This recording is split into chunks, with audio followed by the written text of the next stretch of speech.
اب آپ کو یہ تو سمجھ آ گیا نا کہ بنو امیہ اور بنو ہاشم کی اسلام سے پہلے ایک رکاوٹیں موجود تھیں سیاسی اور مذہبی قیادت کے لیے، جو شروع ہوئیں ہاشم اور امیہ سے۔ اس کے بعد پھر ہاشم کے بیٹے عبد المطلب اور امیہ کے بیٹے حرب بن امیہ کے درمیان بھی یہ جھگڑے چلتے رہے۔ پھر کیونکہ یہ ایک طرف نا بنو امیہ نے وقت کے ساتھ ساتھ جو مکہ کی شہری ریاست تھی اس میں فوجی اور سیاسی قیادت ان کے ہاتھوں میں آ گئی، اور جو مذہبی قیادت تھی، حاجیوں کو پانی پلانا، آب زمزم کا انتظام اور باقی جو معاملات تھے نا خانہ کعبہ کے، ان میں بنو امیہ کے بجائے بنو ہاشم کو اہمیت حاصل تھی۔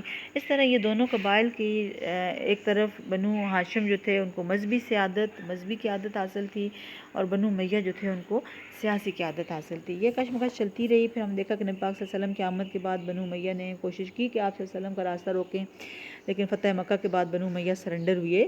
لیکن خلافت راشدہ کے دور میں، عثمان غنی کے دور میں جب صبائی تحریک چلی تو دوبارہ سے بنو امیہ اور بنو ہاشم کی قبائلی رکاوٹیں زندہ ہوئیں، اور پھر سانحہ کربلا نے ان رکاوٹوں کو، ان دشمنیوں کو نا آخری حد تک پہنچا دیا۔ اچھا، اب آپ یہ دیکھیں کہ سانحہ کربلا کے بعد جو حکومت تھی، جو قیادت تھی، وہ تو بنو امیہ کے ہاتھ میں آ گئی۔ کیونکہ بنو ہاشم کا خاندان جو ہے نا، اس کے تمام اہم لوگ فوت ہو گئے، شہید کر دیے گئے، امام حسین رضی اللہ عنہ اور اپنے خاندان سمیت مارے گئے۔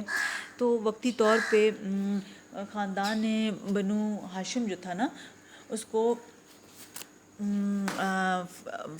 پیچھے ہٹنا پڑا۔ خاندان بنو ہاشم کے پاس کوئی چارہ نہیں تھا۔ خاندان بنو ہاشم کے لوگوں نے بنو امیہ کے ہاتھ پر بیعت کر لی، لیکن یہ جو قبائلی دشمنی تھی، جو رکاوٹیں تھیں، وہ اسی طرح موجود تھیں۔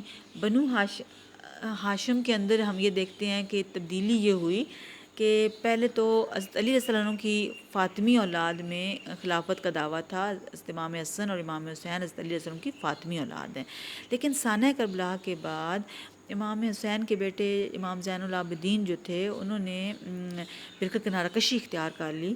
تو اس لیے دعویٰ خلافت یا جو خاندان کی قیادت تھی وہ فاطمیوں کے بجائے علویوں کے پاس چلی گئی۔ علوی کون ہے؟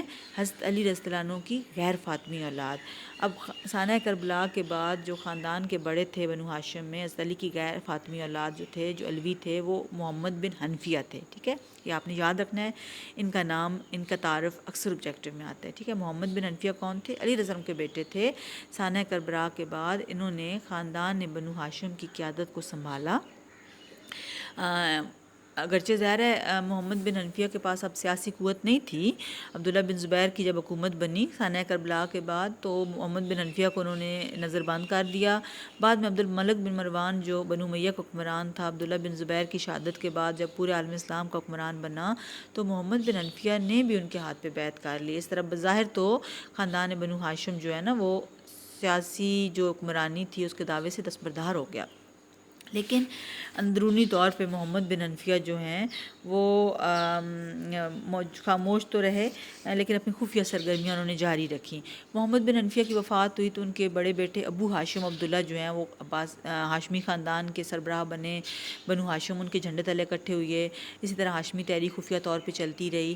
کہتے ہیں کہ ابو ہاشم عبداللہ جو ہیں وہ دمشق گئے، شام میں بنو امیہ کے حکمران سلیمان سے ملے۔ سلیمان کو لگا کہ یہ میرے لیے خطرہ بن سکتے ہیں، تو اس نے ان کو زہر دلوا دیا۔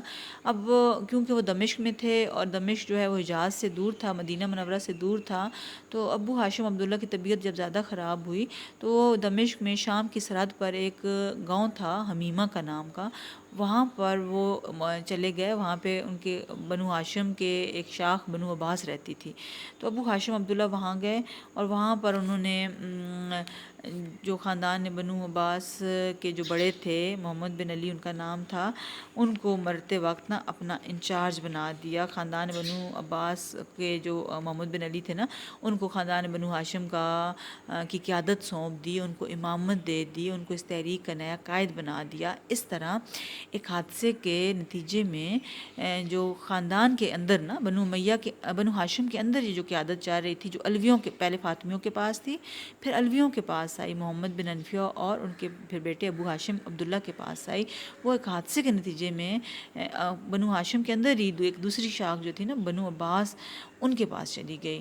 ابو ہاشم عبداللہ نے مرتے وقت خاندان کا سربراہ، خاندان کی قیادت محمد بن علی کو جو بنو عباس سے تھے ان کو سونپی، اور ان کو جو ہے اس تحریک کا قائد بنایا، اور اس طرح یہ ایک بڑی تبدیلی ہوئی نا کہ یہ جو عباسی ہاشمی تحریک تھی وہ پہلے علویوں کے پاس تھی، علویوں سے عباسیوں کے پاس آ گئی، ٹھیک ہے۔ یہ آج کا تعارف ہے، میں بکس کے پیجز بھی آپ کے ساتھ شیئر کرتی ہوں، اور آپ لوگ جو ہے نا ان کو پیجز کو پڑھیں، یہ جو میں نے آپ کو لیکچر دیا ہے اس کو 1-2 دفعہ سنیں، اس میں سے اہم پوائنٹس نوٹ کر لیں آپ لوگ، کیونکہ یہاں سے ہی ہمارے آبجیکٹیو بنتے ہیں، سبجیکٹیو کوسچن بنتے ہیں، ٹھیک ہے۔ تو آپ ان پیجز اپنی بکس ویسے لے لیں، پیجز میں اس لیے شیئر کر رہی ہوں جن بچوں کے پاس بکس نہیں ہیں وہ ساتھ یہاں سے بھی پڑھ لیں، تو آپ پیجز کو بھی ریڈ کریں یہاں تک۔ خاندان بنو ہاشم اور بنو امیہ کی قدیم رکابتیں، پھر اس کے بعد یہ رکابتیں کس طرح اسلام کی آمد کے بعد ختم ہوئیں اور پھر دوبارہ خلافت راشدہ کے دور میں شروع ہوئیں، اور پھر کس طرح بنو امیہ کی حکومت کے دوران جو ہے ہاشمی تحریک چلتی رہی، پہلے علویوں کے پاس تھی، محمد بن انفیہ اور ابو ہاشم عبداللہ کے پاس، اور پھر ایک حادثے کے طور پہ یہ تحریک علویوں کے سے نکل کے نا بنو عباس کے پاس آ گئی۔ یہاں تک آپ ظاہر ہے اس کو پڑھیں، ریڈ کریں، تو اس کے بعد اچھا ٹائم ٹیبل میں آپ کے ساتھ شیئر کر لیتی ہوں بیٹا، ٹائم ٹیبل ہمارا آ گیا ہے اب۔ اس ٹائم پہ جس ٹائم پہ آپ کی ہسٹری کی سیکنڈری کی کلاس ہے نا، اس ٹائم پہ میں آپ کی چیٹ اوپن کروں گی، آپ سب نے جس طرح کل اٹینڈنس دی تھی صرف اوکے لکھ کے آپ نے اپنی اٹینڈنس مجھے بتا دینی ہے، اور ساتھ ہی آپ لوگوں نے اٹینڈنس کے علاوہ نا کوئی کویسچن پوچھنا ہے کلاس کے متعلق تو اس ٹائم پہ میں آن لائن کروں گی، آپ کو میں ہوں گی آن لائن، آپ نے کچھ پوچھنا ہے تو وہ بھی آپ پوچھ سکتے ہیں، ٹھیک ہے۔ اوکے، اللہ حافظ۔